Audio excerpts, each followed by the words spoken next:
जब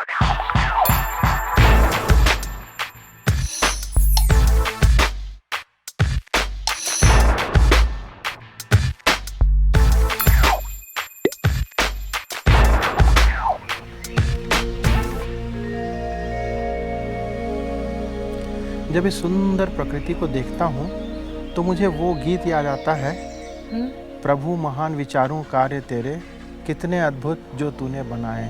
सच में। और कितना सुंदर प्रकृति परमेश्वर की बनाई हुई है, जिसको यहाँ पर हम आनंद उठा सकते हैं। कितने सुंदर दिख रहे हैं। पर आप एक चीज देखो कि जो ये प्रकृति तो परमेश्वर की बनाई हुई है, परंतु ये रिसोर्ट का मैनेजमेंट भी कितना अच्छा है। उन्होंने गार्डन का कितना अच्छा मैनेजमेंट किया है और सारी चीज़ें बहुत अच्छे से, है। बहुत अच्छे से उसके प्रबंधक ने उसे मैनेज करके रखा हुआ है।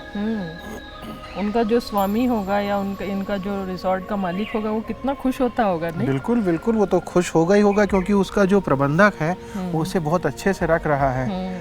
और सचमुच हमारा परमेश्वर भी उतना ही आनंदित होगा जब हमारे भंडारीपन से वो आनंदित होगा।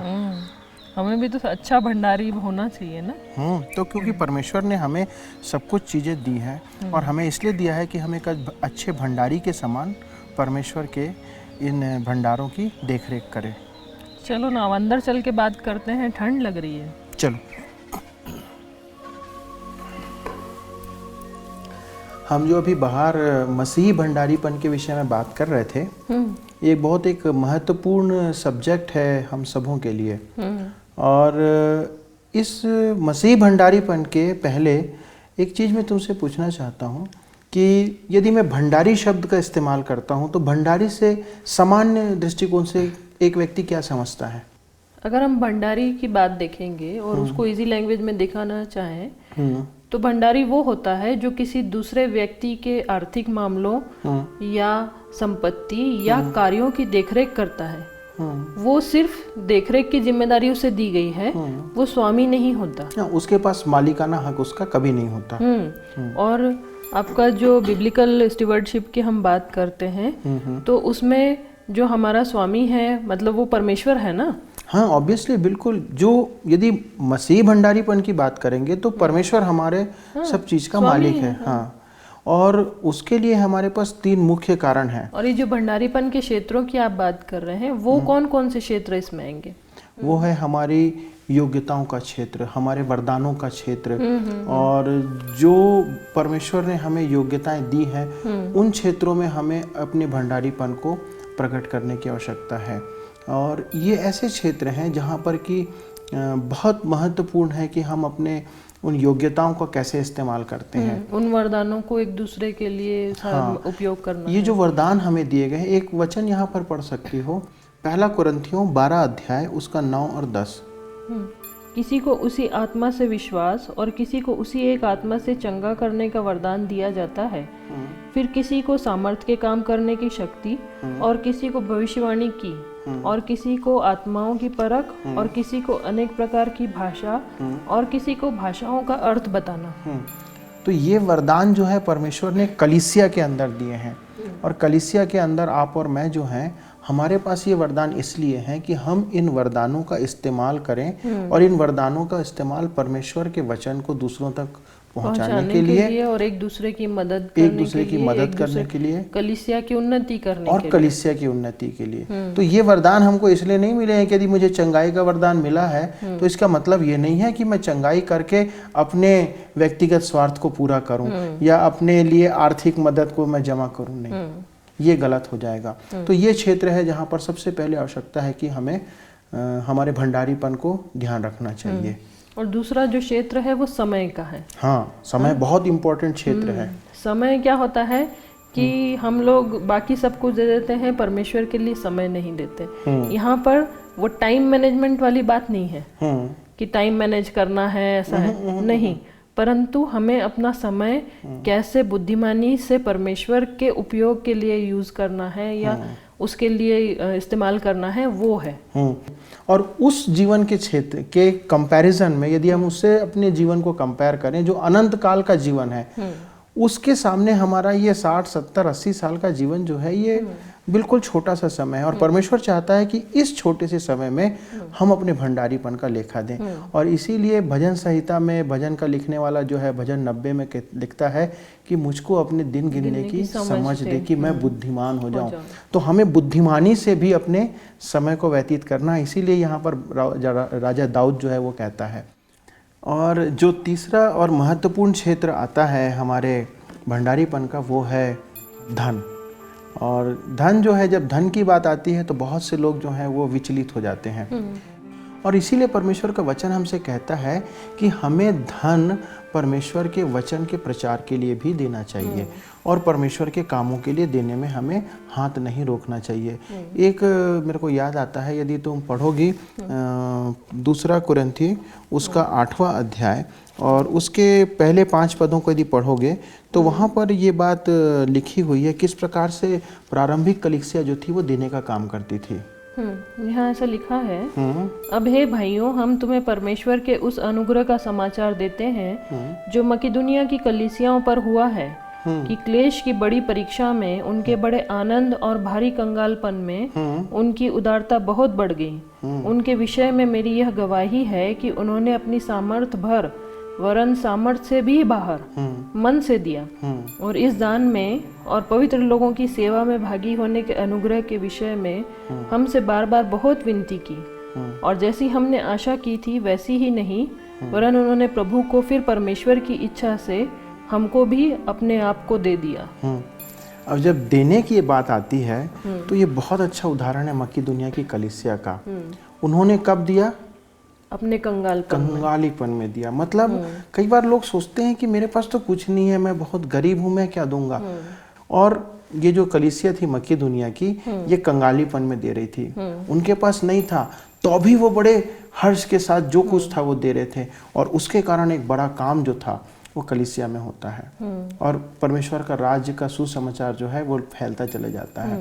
ये बहुत आवश्यक है कि हम इस क्षेत्र में हमेशा अपने भंडारीपन के प्रति जो है वो वफादार रहें। तो ये तो हो गई कि हमको ऐसे देना चाहिए, ये क्षेत्र हो गए कि हमको भंडारीपन के लिए ध्यान रखने हैं। परंतु अब ऐसा बताइए कि बुद्धिमान भंडारी बनने के लिए हमको क्या करना चाहिए? देखो, बुद्धिमान भंडारी की जब बात आएगी तो उसके पहले एक बात हम सोच लें कि हम अपना जो कुछ भी लगाते हैं वो हम सब कुछ अपना योग्यता भी लगाते हैं या हमारा धन लगाते हैं, हमारा समय लगाते हैं, वो सब परमेश्वर के अनंत उद्देश्य के लिए, उस अनंत उद्देश्य की पूर्ति के लिए हम कार्य करते हैं। अच्छा, जब बुद्धिमान भंडारी की बात करते हैं तो एक वचन स्मरण आता है, मत्ती रचित सुसमाचार 13वां अध्याय और उसके 44 से 46 उसको पढ़ो, वहां पर दिया हुआ है। यहाँ ऐसा लिखा है, स्वर्ग का राज्य खेत में छिपे हुए धन के समान है जिसे किसी मनुष्य ने पाया और छिपा दिया और मारे आनंद के जाकर अपना सब कुछ बेच दिया और इस खेत को मोल ले लिया। फिर स्वर्ग का राज्य एक व्यापारी के समान है जो अच्छे मोतियों की खोज में था। जब उसे एक बहुमूल्य मोती मिला तो उसने जाकर अपना सब कुछ बेच डाला और उसे मोल ले लिया। तो यहाँ पर जब स्वर्ग के राज्य की बात प्रभु यीशु मसीह कर रहे हैं तो यहाँ पर वो कहते हैं कि स्वर्ग का राज्य जो है, मुख्य तौर पे बात यह है कि स्वर्ग के राज्य की बात कर रहे हैं। और वो व्यक्ति क्या करता है कि जो कुछ उसके पास था, जब उसे पता चला कि यहाँ पर खजाना है तो उसने सब कुछ बेच करके उस खेत को मोल ले लिया। उसी प्रकार प्रभु यीशु मसीह ने जब देखा कि सब कुछ जो है इस पृथ्वी पर है तो उसने क्या किया? अपना सब कुछ छोड़ दिया, स्वर्ग का ऐश्वर्य छोड़ दिया, अपना स्वर्गिक धाम छोड़ दिया और हमारे लिए उसने इस जगह को खरीद लिया।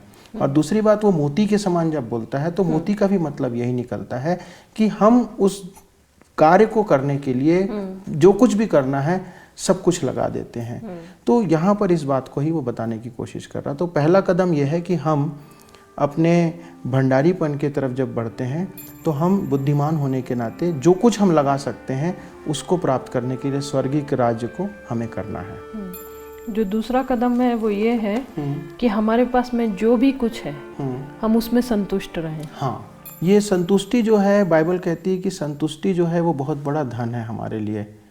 ठीक है, हमको हमेशा संतुष्ट रहना है हर परिस्थितियों में। जो कुछ हमारे पास है, जो कुछ परमेश्वर ने हमें दिया है, उसके प्रति हमें संतुष्टि के साथ कार्य करना है।